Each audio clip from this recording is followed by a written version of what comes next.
As intempéries da última semana, o caos que se vive nas urgências hospitalares e como é que ambas as situações podem afetar o turismo nacional são os temas em análise no episódio de hoje do Turismo em Destaque, que começa agora.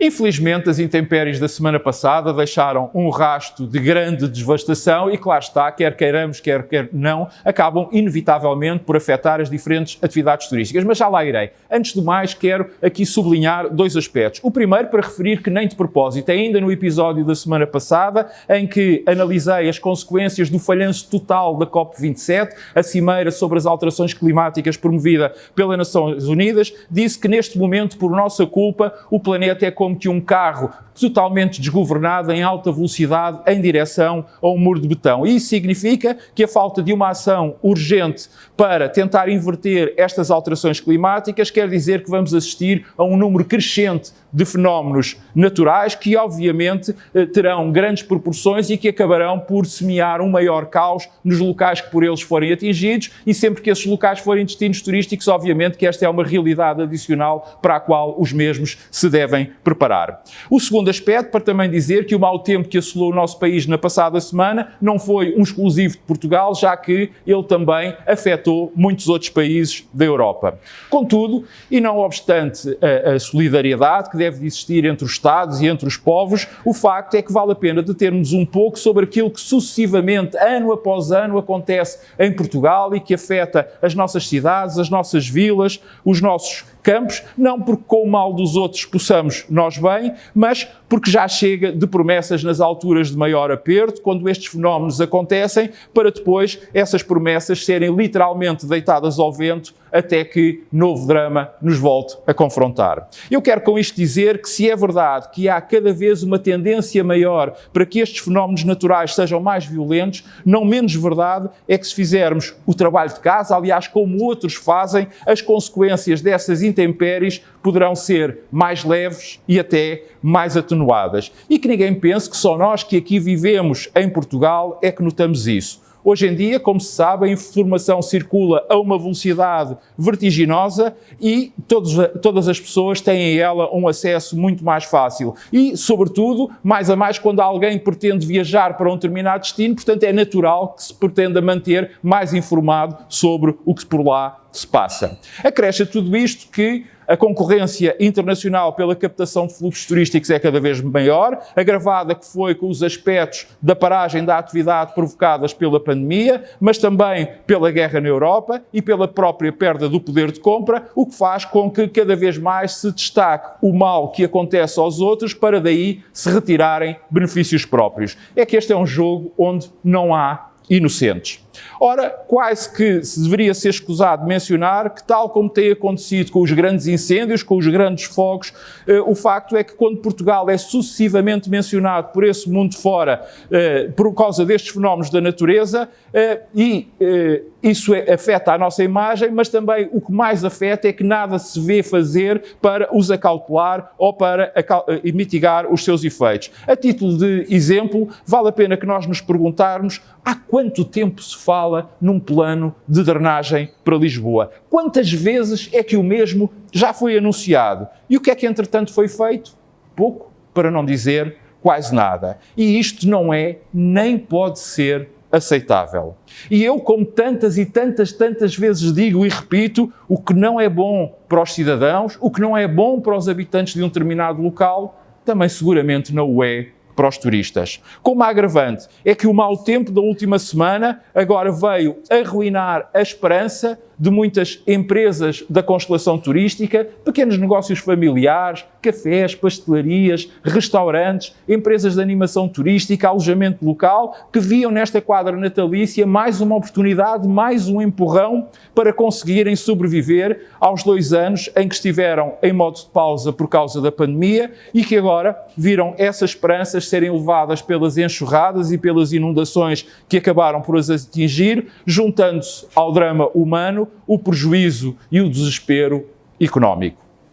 Este desleixo diria mesmo, esta incúria de deixar andar, de nada fazer para que determinadas obras sejam feitas. Porquê? Porque são muito dispendiosas e pouco visíveis, logo que não dão e não são assim tão atrativas para os votos, tem, de uma vez por todas, que acabar. É que quem sofre e a quem é prejudicado são sempre os mesmos, isto é, são as pessoas. E mais, dizem as nossas autoridades que estão muito apostadas em fazer de Portugal um país para receber imigrantes, nómadas digitais, entre muitos outros. Ora, o facto é que estas imagens que nesses momentos passam para o estrangeiro não nos tornam nem nada um país atrativo ou apelativo. Alguém quer vir viver para um país onde não se sente protegido?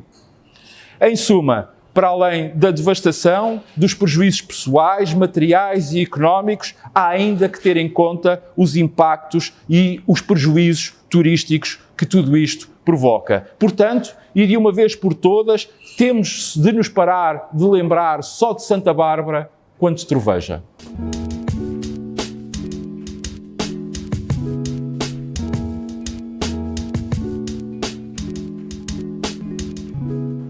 Como diz o povo no seu infinito saber, o mal nunca vem só. E, a somar à catástrofe do mau tempo, temos também tido nas últimas semanas um agravar dos períodos de espera nas urgências hospitalares. Algo que não é de hoje, nem sequer de ontem, e que, aliás, já tinha tido a oportunidade de aqui analisar, abordar e explicar quais eram as suas implicações turísticas no episódio 84 do Turismo em Destaque. Muitos dos argumentos e das chamadas de atenção que referi na resposta à pergunta do episódio de hoje anterior são igualmente válidos para esta pergunta, só que, quanto a mim, aqui a gravidade ainda é maior, porque se é verdade que os fenómenos naturais extremos beneficiam, por assim dizer, de alguma imprevisibilidade, no caso concreto da saúde tudo é bem mais previsível. Se não, vejamos. É previsível que temos um número de médicos e de pessoas a trabalharem na saúde, no Serviço Nacional de Saúde, insuficiente. Seja porque as condições laborais e salariais não são atrativas, seja porque a nossa evolução demográfica também a isso não ajuda, as pessoas reformam-se e depois não há quem as substitua, seja ainda porque a organização do nosso sistema de saúde carrega muito e em demasia os hospitais. Também é previsível que, ao chegarmos ao inverno, a afluência às urgências hospitalares seja maior, não só pela estação do ano, que é toda ela mais propícia às doenças, nomeadamente as do foro respiratório, como também pelo facto de termos uma população cada vez mais envelhecida, como também por ainda estarmos um pouco na ressaca de 2 anos de pandemia, que motivaram condicionalismos diversos e o facto de muitas pessoas não terem acesso à saúde e ao tratamento e agora, naturalmente, estamos a acabar por pagar essa fatura. Igualmente também era previsível que, do ponto de vista da gestão, a diminuição das 40 para as 35 horas semanais de trabalho na função pública, em alguns casos que se vêm somar a outras insuficiências ou outras deficiências, provocam com que tudo isto exponencie as carências que já existem em determinadas áreas, em determinados setores, como é o caso da saúde. Quero aqui notar que não são os profissionais que estão em causa, mas antes sim a gestão e a decisão, neste caso, a decisão política. Claro está que, inevitavelmente, tudo isto nos conduz e nos leva e nos coloca perante um coquetel explosivo. Imaginemos agora, por um segundo, que vivemos alguns no estrangeiro e que estamos a considerar viajar em férias para Portugal. Perante estas notícias de 14, 16, 18, 20 e mais horas de espera para ser atendido numa urgência hospitalar, optaríamos por vir a Portugal? E se nos acontecesse por lá alguma coisa? Se tivéssemos um acidente? Ou se, estando reformados, estivéssemos a considerar Portugal pelo seu clima, pela sua gastronomia, pela sua história, pela sua beleza, pelas suas gentes hospitaleiras, para aí nos mudarmos ou para aí vivemos pelo menos uma parte do ano? Ao tomarmos consciência e conhecimento daquilo que se está a passar na saúde, viríamos? A resposta a estas perguntas parece mais do que óbvia. É claro que não. Ora, o facto é que, como creio ter demonstrado, tudo isto provoca danos seríssimos e gravíssimos do ponto de vista reputacional à nossa imagem enquanto destino turístico. Danos esses que são percepcionados pelos consumidores, mas igualmente explorados também pelos nossos concorrentes, tornando tangível o pensamento que, se eles não tratam dos seus, o que é que farão com os que não são seus, ou seja, com os estrangeiros. Em conclusão, também no domínio da saúde, é urgente colocarmos um ponto final neste descalabro porque estão a passar as urgências hospitalares, é que se o não fizermos rapidamente, nem sequer Santa Bárbara nos poderá valer.